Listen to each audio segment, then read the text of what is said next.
21वीं शताब्दी में दुनिया में 3 देश बने हैं नए, लेटेस्ट 3 न्यू कंट्रीज जिसको यूएन के अंदर मान्यता मिली है। तीनों देश दुनिया के अलग अलग महाद्वीपों में हैं, लेकिन तीनों की कहानी एक ही है।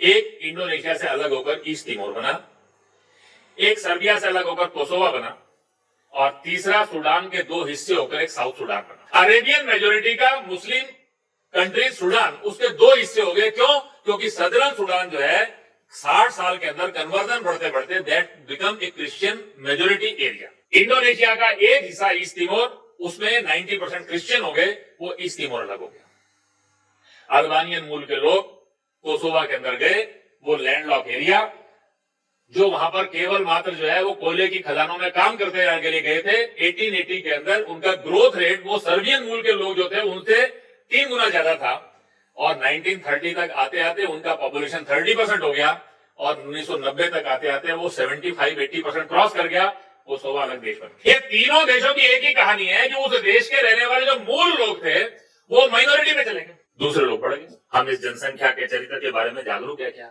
1881 में भारत का पहला सेंसस हुआ था, वो अविभाजित भारत पाकिस्तान बांग्लादेश सब मिलाकर।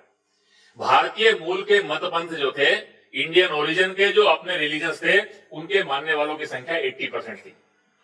अगर आज 130 इयर्स के बाद आप 2011 का सेंसस देखेंगे तो इस भारत पाकिस्तान बांग्लादेश के एरिया के अंदर भारतीय के मूल के मतपंथ 64% हो गए। 16% कम नहीं हुए। 20% लोगों ने 80% को 16% कम किया।